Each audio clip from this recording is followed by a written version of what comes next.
그 사랑이라는 단어가 주는 그 좋은 느낌 있죠. 그래서 이제 그 뭐 시나 좋은 글귀 이런 게 있어요. 사랑하면 떠오르는 그런 개념적인 것들. 근데 그 관념적이고 굉장히 감성적이에요. 그런데 저는 사랑은 실체적이고 굉장히 현실이다라고 생각하는 사람이에요. 이게 어떻게 보면 굉장히 멋대가리 없는 건데, 왜냐하면 사랑은 대상이 있고요. 그 대상을 만지고 나누고 서로 주고받을 수 있는 것. 저는 이제 그게 사랑이라고 생각을 해요. 이제 그 어저께인가요? 그저께인가 지우가 이제 우리 첫째 녀석이 이제 미국에 있잖아요. 그 가족이 다. 그런데 이제 이 카톡으로 가끔 이제 요즘에는 이제 카톡을 이제 그 녀석이 해요. 엄마 거를 뺏어서. 그러면서 이러는 거예요. 아빠, 지후, 시작. 이렇게 해요. 그래서 이제 그래. 왔더니 꿈을 꿨다는 거예요. 아빠 꿈을 꿨어요. 그러니까 무슨 꿈을 꿨니? 이러니까 아빠가 한국에서 유괴됐대요. 내가 유괴돼서 나를 찾으러 여기 한국으로 자기가 갔다는 거예요. 그래서 내가 아이고 저런 그랬더니 이 녀석이 하는 얘기가 아빠가 너무너무 보고 싶은데 하도 못 봐서 이게 꿈에 그렇게 나왔나 봐요. 아빠 언제 와요? 그러니까 아빠 6월에 지우 방학하면 갈 것 같아. 그랬더니 그러니까 아빠 빨리 와요. 보고 싶어요. 사랑해요. 그러더라고요.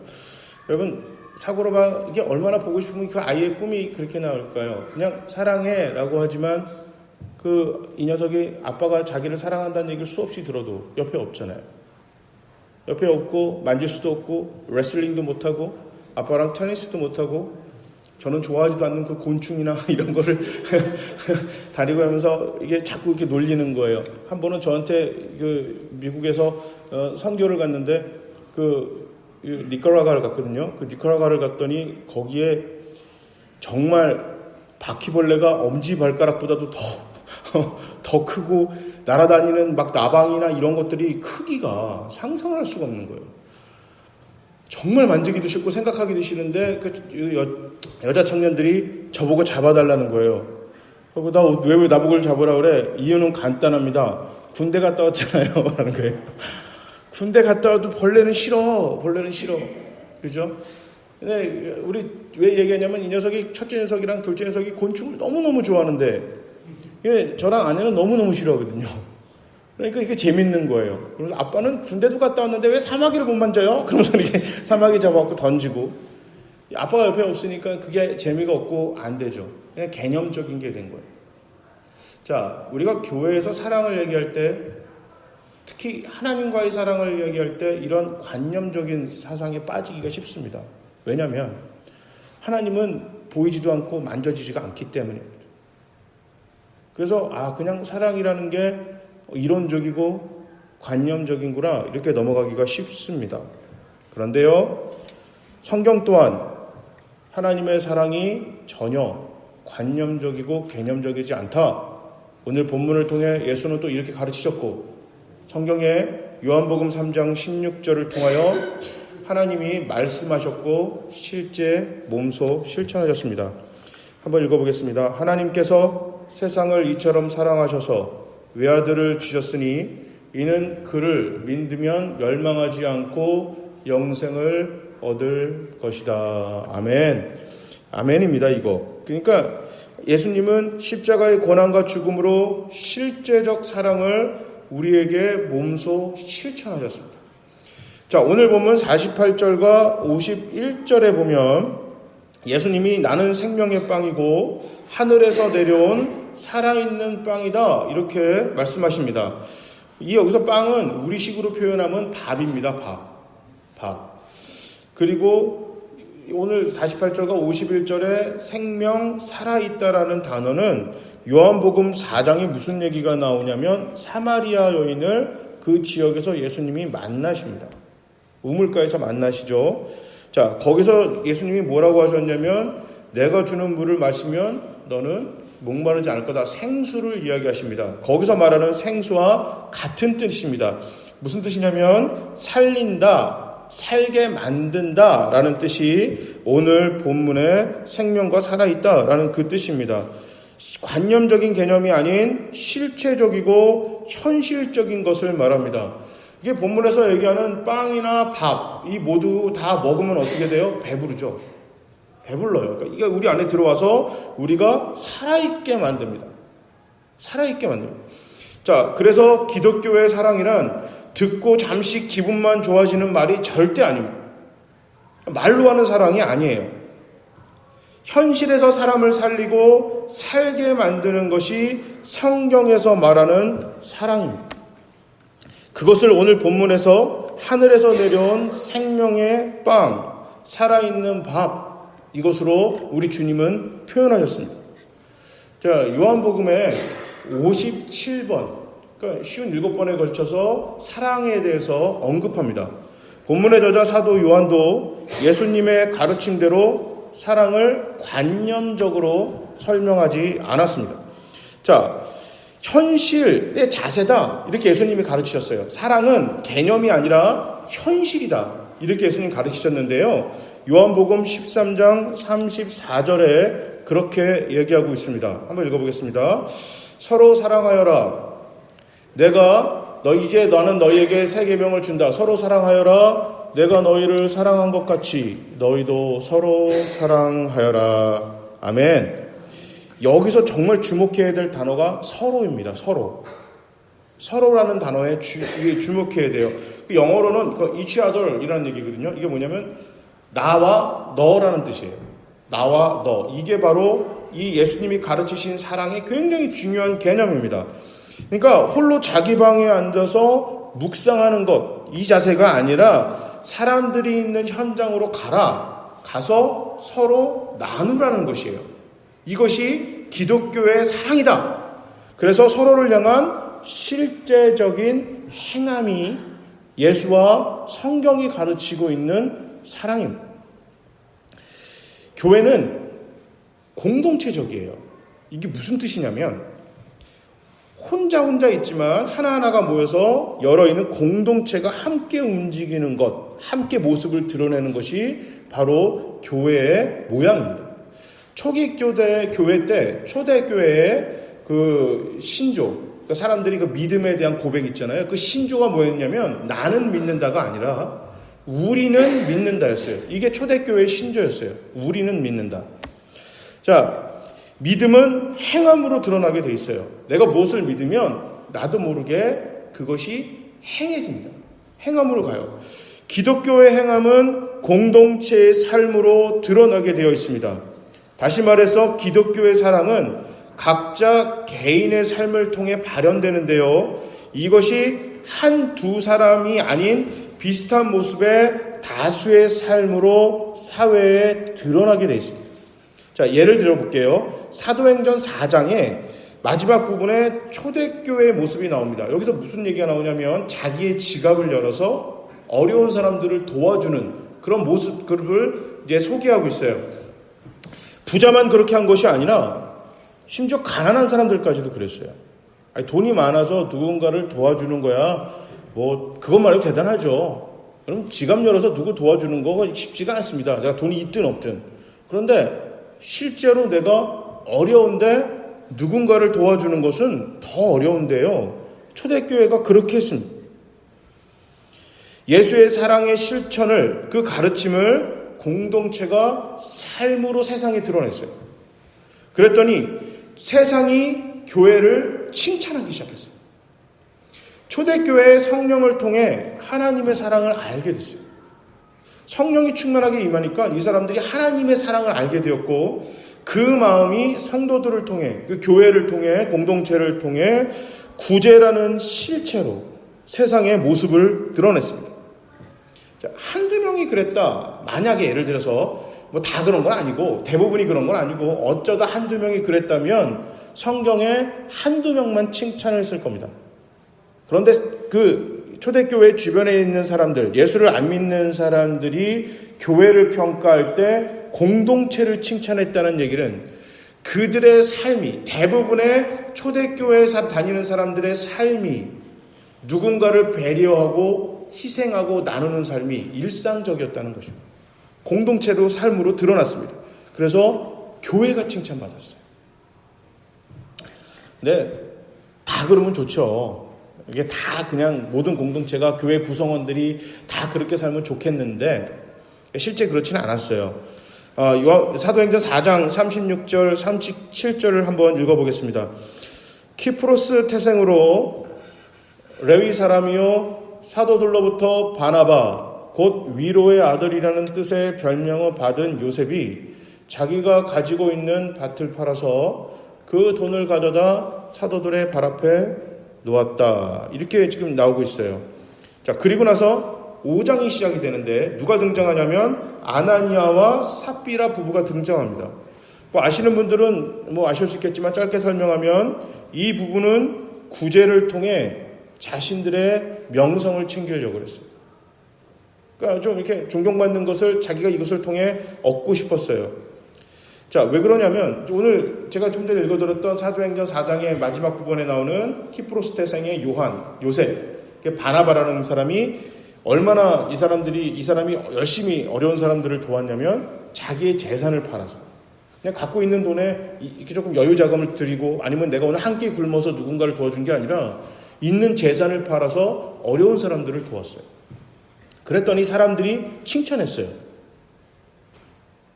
교회에서 칭찬 들었단 말이에요. 교회에서 칭찬 들었어요. 자, 이게 부러웠던 거예요. 이게 부러웠어요. 그 존경심이 탐났습니다. 그래서 가진 재산을 팔았어요. 여기서 우리가 한 가지 짚고 넘어갈 것은 하나님이 교회나 구성원들에게 너희 갖고 있는 재산을 팔아서 어려운 사람을 도와줘라 이렇게 명령하시지 않습니다.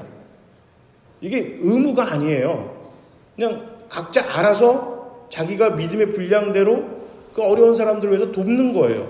또 필요한 것을 위하여 교회가 필요한 것을 쓸 수 있도록 교회에 헌금을 했단 말이에요.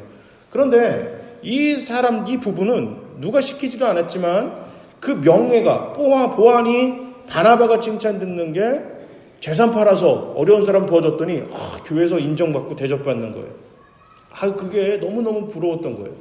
나도 그렇게 해야지 하고 재산을 팔았단 말이에요. 자, 문제는 사랑의 목적지가 욕심이었어요. 사랑의 목표가 욕심이었어요. 그러다 보니 바나바의 명성이 욕심이 났긴 했지만 동시에 팔고 난 재산도 손을 놓지 못한 거예요. 아니, 명성도 탐이 났는데 그러면 이걸 투자하고 이거 자기가 재산 판 걸 내놓고 명성을 기대한 게 해야 되는데 그나마 그것도 못하는 거예요. 이거 판 것도 이것도 못 내놓는 거예요. 막상 하려니까 아까워서. 왜냐하면 그 사랑의 목표가 욕심이었기 때문에. 그 결과 비극적인 결과가 나왔습니다. 하나님은 서로가 빠진 나만 남은 욕심의 사랑이 하나님의 공동체 안으로 스며들기를 원치 않으셨습니다. 오늘 본문 49절에 이렇게 이야기합니다. 너희 조상들은 만나를 먹었다. 그러나 죽었다. 성경에서 말하는 죽음이라는 얘기는 우리가 말하는 것처럼 그냥 이 세상에서 생명을 다한 것, 이것을 얘기하는 것이 아니라 하나님과의 관계 단절을 의미합니다. 만나, 하늘로부터 내려온 광야에서 살아가는 사람들을 살게 만드는 빵이고 살게 만드는 밥입니다. 밥과 하늘로부터 오는 밥과 빵을 먹었음에도 불구하고 그들은 어떻게 됐다고요? 하나님과의 관계가 멀어졌다는 거예요. 왜요? 서로라는 사랑의 목적지가 누군가의 행복, 다른 사람을 위한 배려, 하나님이 기뻐하고 그 상대방도 기뻐하고 나도 기뻐하는 것, 올바른 방법, 이것이 빠졌어요. 욕심, 나만 남은 그 사랑, 그 관계로 남았기 때문에 하나님과의 관계가 단절되는 비극적인 결과가 왔고, 사도행전 5장의 아나니아와 삽비라 부부처럼 서로 상실한 사랑, 서로를 상실한 사랑, 남이 없는 자신의 욕심을 위한 사랑, 이것은 상처와 공허만 남게 된다. 성경은 이렇게 우리에게 이야기를 하고 있습니다. 욕심으로 향하는 사랑은요, 끝이 대부분 이게 좋지 않습니다. 올바른 사랑은 올바른 사랑의 방향은 다른 사람을 향한 배려입니다. 그 종착지는 행복이겠죠. 종착지가 행복이에요. 다른 사람을 향한 배려. 그러나 종착지가 욕심인 사랑은 나아가는 방향도 좋지가 않아요. 사랑해서 때린다. 사랑해서 가두고 사랑해서 죽인다. 이거 듣기 비참하고 이거 끔찍한 말인데요. 이거 뉴스에서 요즘 종종 드러나요. 요즘만 그런 게 아니라 예전에도 그랬잖아요. 뭐 데이트 폭력? 말도 안 되죠. 얼마 전에 뉴스를 봤는데 진짜 이렇게 변명한데 경찰이 하도 황당하니까 아니 그 헤어지자고 이미 헤어지고 헤어졌던 여인을 왜 이렇게 그 끌고 다니면서 그렇게 두들겨 팝니까? 그러니까 대답이 말도 안 돼요. 사랑해서래요. 이게 사랑해서 사람을 때리는 거예요. 가정폭력. 미국에서는 이게 아이들 때렸다면 큰일 납니다. 진짜로 큰일 나요. 이렇게 서부 쪽은 잘 모르겠는데요. 그 동부에 있을 때, 뉴저지에 있을 때, 그 담임 목사님한테 들은 얘기인데요. 아시아 사람이든 미국 사람이든 상관없어요. 그냥 이렇게 그 아이들이 초등학교를 다니고 그럴 때 선생님이 불시에 몸 검사를 한대요. 불시에. 아이의 몸에 상처가 있는지 없는지. 상처가 있었다가는요, 미국은 바로 부모를 체포합니다. 이유 없습니다. 사랑해서 아이를 때린다는 거는 말이 안 된다는 거예요. 그래서 다 너 잘 되라 그런 거 아니냐고 막 우리 아이 버릇하려고 내가 두들겨 패는 거 아니냐 그런데 훈육이랑 때리는 그러니까 패는 건 다르거든요. 때리는 거랑 훈육은 달라요. 감정을 내가 조절할 수 있으면서 아이에게 혼을 낼 수 있는 거랑 내 감정을 조절하지 못하고 때리는 건 다르거든요. 근데 아이를 혼낼 때 어떠세요? 감정이 조절되고 때릴 때도 있지만 혼낼 때도 있지만 내가 열받아고 내가 화나서 말을 심하게 하거나 육체적인 물리적인 폭력을 가할 때도 왕왕 있죠. 저희 중고등학교 다닐 때 지금은 모르겠지만 맞았어요. 선생님들한테. 학교에서. 그런데요. 선생님이 똑같이 때리는 선생님이 있는데 어떤 선생님은 좀 죄송합니다. 미친 개라는 별명이 있는 선생이 있고 어떤 선생은 똑같이 때리는데 학생들한테 인기가 좋은 선생님이 있어요. 참 어려워요. 사람은 감정의 동물이기 때문에 감정을 배제하고 누군가를 평가하고 판단한다는 게 쉽진 않겠지만 그렇게 하려고 노력하고 조심해야 되는 것이 우리입니다. 사람이 그렇기 때문에 참 조심을 해야 돼요. 근데 사랑에 관해서 누군가를 사랑하기 때문에 내가 그 사람을 행복하게 만들어줘야겠다고 생각하지만 실제 그 사람을 보지 않고 그 사람을 심각하게 아주 세세하게 살피면서 그 사람이 행복하고 좋아하는 것을 배려하고 그 사람에게 도와주고 그 사람을 희생하고 그 사람을 대하는 태도가 아닌 사랑. 그냥 내 생각에 이게 좋겠지라고 그냥 무조건 하는 그 사랑. 그 사랑은요 폭력입니다. 제가 예전에 어느 교회 집회를 갔어요. 집회를 갔는데 그 지역은 귀한 손님이 오면 그 개고기를 이렇게 대접을 한대요. 근데 저는 고기를 안 먹거든요. 그 개를 사람만큼은 아니지만 그 사람보다 조금은 아닐 정도로 굉장히 좋아해요. 그러니까 저는 가족이라고 생각하기 때문에 그래서 그런지 하여튼 못 먹어요. 안 먹기도 하고 못 먹습니다. 한 번은 이게 뭔지 몰라가지고 그 먹으러 한번 줬는데 그 입에 넣는 순간 느낌이 이상해서 헛격질이 나서 이게 뭐냐니까 개고기라 그래갖고 친한 친구가 장난쳤다가 제가 너무 진짜 화를 내니까 그냥 이렇게 두 번 다시 그런 장난 안 치는 것처럼. 그래서 전 들깨가루를 별로 안 좋아해요. 그때 그 이미지가 있어서 들깨가루를 별로 안 좋아하는데. 자, 귀한 손님이 오면 개를 대접하는 게 그 지역의 특징이래요. 근데 저는 그 지역 사람이 아니고, 그 다음에 이제 제가 이제 외부 손님이잖아요. 그런데 이제 그 집회가 끝나고 이제 갔더니 저녁을 이제 하시죠. 왜냐면 저는 이제 설교하기 전에 뭘 안 먹거든요. 그래서, 근데 그러죠 뭐 하고 이제 먹으러 갔는데 개고기 집인 거예요. 와, 이거 미치겠대요. 정말 기절하겠는 거예요. 근데 어떡해요? 앉아서 이제 저보고 식기도를 또 하는 거예요. 그래서 그냥 저는 이제 식기도가 굉장히 짧거든요. 맛있게 먹고 건강하게 해주세요. 딱 한마디만 해요. 저는 밥 먹을 때 상 앞에서 기도 길게 하는 건 아니다 싶어서 이제 그렇게 했는데, 깍두기랑 밥이랑만 먹었어요. 굉장히 잘 드시더라고요. 다들 막, 목사님 맛있죠? 그런 거 다 먹었어요. 그러고 나서 나왔어요. 그 다음에 이제, 목사님 잘 드셨냐고. 잘 먹었습니다. 그래서, 그러면 감사합니다. 그래서 저 차 타고 올라오면서 무슨 생각했냐면, 걔는 지들이 다 먹고 왜 나한테 맛있게 먹었냐고. 그래서 막 웃으면서 그렇게 해서 왔어요. 그러면서 갑자기 불현듯 들은 생각이, 내가 목회를 이렇게 하나? 이런 생각이 들었어요. 내가 목회를 이렇게 하나? 순간적으로 이런 생각이 들었어요. 무슨 말이냐면 성도들의 상황과 성도들이 배려하지 않은, 그냥 내가 생각할 때 우리 성도들은 이렇게 하면 좋을 거야. 이렇게 하는 게 맞아. 이렇게 해야 우리 성도들은 행복해질 거야 하고 내 마음대로 설교하고 내 마음대로 어떤 교회가 나가는 방향을 정하고 내가 그냥 좋아하는 거를 가지고 내놓는 것. 그러면서 그 사람이 당연히 행복해야만 한다라고 생각하는 그 마음으로 내가 목회를 하나? 서로가 빠진 사랑. 하나의 의심도 없이 그 사람을 위했다고는 했으나 거기에 그 상대방이 없어요.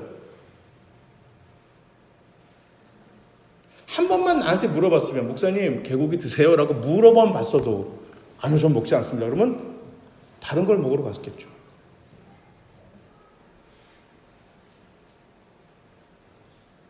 성도들에게 조금이라도만 관심이 있으면 설교를 이렇게 하지 않을 텐데 목회의 방향을 이렇게 나가지 않을 텐데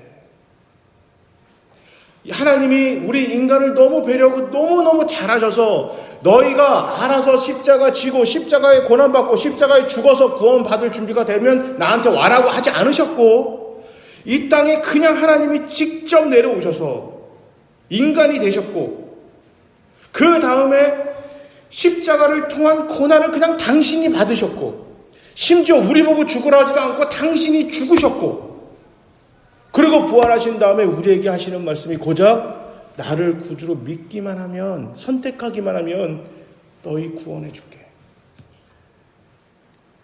상대방을 향한 배려 우리가 그렇게밖에 안 되는 존재인 걸 우리 하나님이 누구보다도 잘하시기 때문에 어쩌다가 때로는요 교회를 다니는 그냥 100명 중에 한두 명은 시키지 않아도 하나님 말씀을 잘 지키고 하나님을 너무너무 사랑해서 그대로 말씀 그대로 살아가는 사람이 있겠지만 대부분 그렇지 못하잖아요.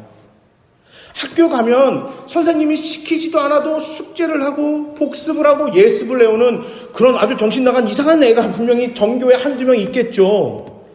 근데 대부분은 어떻게 해요? 숙제 안 내주면 공부 안 하고 검사 안 하면 숙제 안 해가고 시험 볼 때 어떻게 하면 컨닝을 하고 다른 애 거 훔쳐볼까 이런 생각을 하는 그죠? 그런 사람들이 대부분 학생들이잖아요.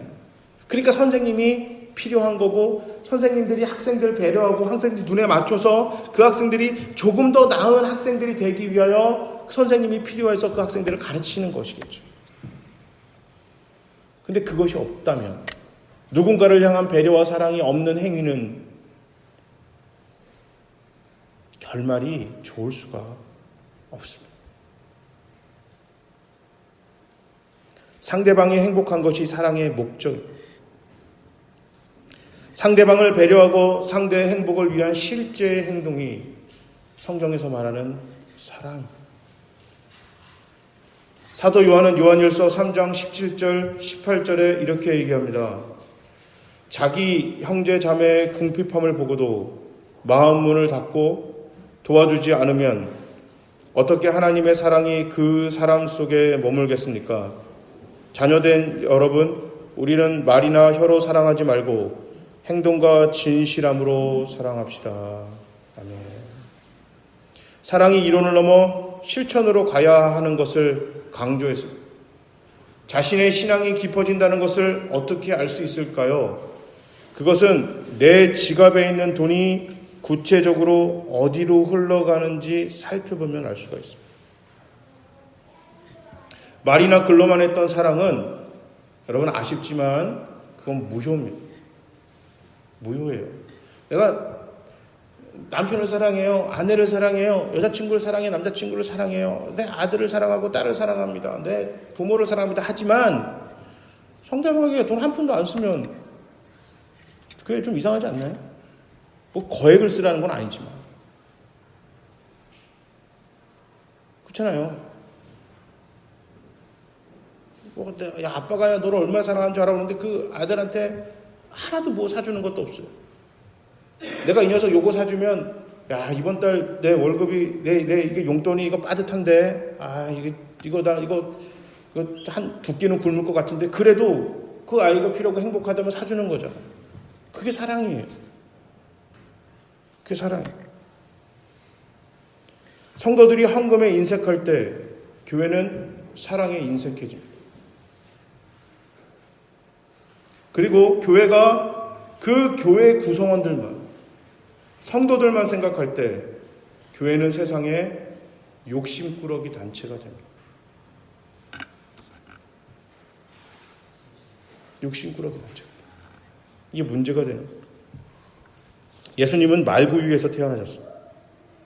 말구유라는 말이 말밥통이죠. 말밥통. 이 땅에 왜 오셨는지 선명하게 당신이 태어나는 것을 통해서 보여주셨어요. 오늘 본문에 예수님은 내가 세상의 생명의 빵, 살아있는 빵으로 이 땅에 왔다. 우리 표현으로 따지면 밥이라고 그랬죠. 내가 생명의 밥으로 이 땅에 오셨다라고 우리에게 그냥 시청각으로 보여주셨어요. 어디서 태어나셨다고요? 밥통에 태어나셨어요. 밥통에. 이건 단지 우연이 아닙니다. 자, 예수님이 태어난 동네가 베들레헴이에요. 베들레헴. 이게 베들레헴이라는 뜻은 빵집이라는 뜻이에요. 밥집이라는 뜻입니다. 한번 여러분 그림을 한번 그려보세요. 밥집이라는 동네에서 예수님이 밥통에서 태어나셨어요. 이게 무슨 뭐 이게 그 고대 신화 같잖아요. 무슨 뭐 그 누구죠? 그 알로 태어난 박혁거세 이런 것처럼 예수님이 무슨 밥집이라는 동네에 밥통에 태어나 밥그릇에 거기서 이제 태어날 때 거기다 누웠어요 부모들이. 제 생각에는 야 이건 그냥 있는 게 아니다라는. 재밌지만 야 이게 그냥 보통 그냥 있는 일이 아니다. 세상의 생명의 밥으로 이 땅에 오셨고 십자가에 달리셨어요. 그러면서 성찬식 하시면서 제자들을 불러 뭐라고 그랬냐면 너희는 내 살과 내 피를 마셔라. 이걸 기념하라는 거예요. 내가 누구 때문에 이 땅에 왔고 내가 무엇 때문에 이 땅에서 이렇게 고난받고 죽는 것인지 기념하라는 거예요. 기념하라. 그래서 교회는 성찬식을 할 때마다 예수가 누구 때문에 이 땅에 왔고 우리가 무엇을 먹고 하나님의 자녀가 됐는지 구원을 받았는지 생각하고 기념하는 거예요. 하나님 예수의 생명의 밥을 먹고 나도 새 생명을 얻은 겁니다. 그것을 기념하라는 얘기는 그냥 remember 너가 이걸 가서 그냥 생각해라 라는 얘기가 아니라 이것을 기억하고 너희도 그렇게 살으라는 거예요. 너희가 생명의 밥을 먹고 생명의 빵을 먹고 살았으니 너희도 이제 나가서 세상에 생명의 밥이 되고 생명의 빵이 되라.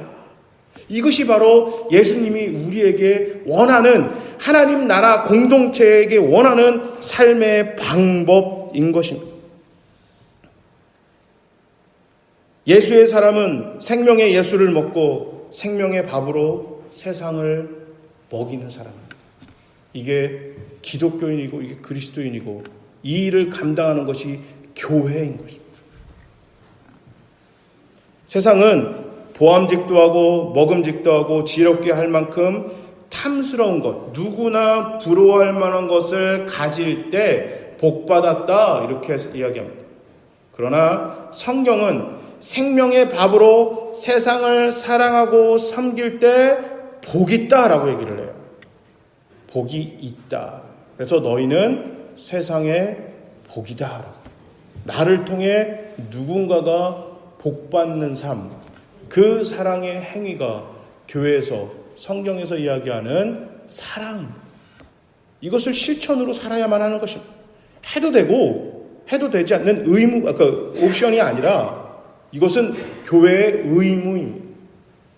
그리고 교회 존재의 목적입니다. 세상에 하나님의 사랑을 전하는 것. 그래서 교회가 해야 될 두 가지 일은 복음 전도하는 것과 구제하는 것입니다. 이것을 왜 양육하는 거예요? 이것이 필요해서 헌금하는 것이고 이것이 필요해서 여러분 봉사하는 것입니다. 사도 바울은 고린도전서에 교회가 은사가 필요한데 그 은사가 왜 필요하냐? 하나님의 사랑이 드러나기 위하여 은사가 필요한 거다라고 합니다. 그러면서 요한일서의 사도 요한은 또 이렇게 이야기합니다. 하나님의 본질은 사랑이다. 사랑. 그래서 성령 충만이라는 것은 뭐 이렇게 내가 능력이 좋아서 팍 손을 내밀면 누가 뒤로 벌렁 넘어지고 빠직빠직하고 이런 게 아니고요. 하나님의 사랑이 충만한 거죠. 하나님의 사랑이 흘러 넘치는 거죠. 그래서 우리가 교회에서 기도하고 성령 충만을 기대하지 않으면 우리 교회 안에서, 우리 공동체 안에서, 각자 개인의 삶에서 하나님의 사랑이 드러나지가 않습니다. 흘러나올 수가 없어요. 흘러나올 수가 없습니다. 밥이 아직 익지도 않았는데 먹으라고 주는 것은 사랑이 아니잖아요. 이것은 사랑이라고 포장된 자기 만족이에요. 밥이 밥되고 빵이 빵되게 만드는 것이 성령님이 하시는 일이에요. 그래서 밥되고 빵되기 위해 여러분 우리는 기도해야만 합니다. 내가 세상의 밥, 세상을 살리는 생명의 밥으로 빵이 되기 위해서 우리 교회는 각자 개인은 성령을 받기 위하여 이것을 감당하도록 성령님에게 도와달라고 기도해야만 하는 것입니다. 이 기도가 없으면 빵 없는 빵집, 밥 없는 밥집이 되고 맙니다. 빵 사러 갔는데 빵 안 팔아요. 밥집을 갔는데 밥을 팔지 않습니다. 저놈의 빵집이 인기가 좋은가 보다 하고 나서 일찍 갔는데도 안 팔아요. 365일 24시간 동안 저 빵집, 저 밥집은 빵과 밥을 팔지 않는 엉뚱한 것만 나오는 집이 되는 거예요. 욕먹죠. 베이커리라고 빵집이라고 달았으면 빵 팔아야 되는 겁니다. 근데 어쩌다가 빵이 나오고 밥이 나왔는데 설익은 밥 내놓고 상한 빵을 내놓는다면 이것을 먹고 살겠습니까? 아니죠. 이건 먹고 체합니다. 이건 먹고 설사합니다. 이건 먹고 병원 가고 심각하면 죽음에 이를 수도 있는 것입니다. 그래서 교회가 타락하면, 교회의 사랑이 없어지면, 교회가 성령 충만을 놓고 하나님의 마음, 예수 그리스도의 사랑을 간절히 사모하며 기도하는 이들이 없을 때 세상이, 희망이 점점 사라지고 세상이 썩어지는 겁니다. 교회가 개독교라는 소리를 듣든 목사가 먹사라는 소리를 듣든 뭐 어떤 상황에 처해졌든지 간에 여러분 잊지 마시기 바랍니다. 교회의 유일한 희망이 세상의 유일한 희망은 바로 교회입니다. 그렇기 때문에 우리는 의무감을 가지고 다 같이 함께 기도하고 사랑에 힘을 써야 되는 것입니다. 이것을 잃어버리면 안 됩니다.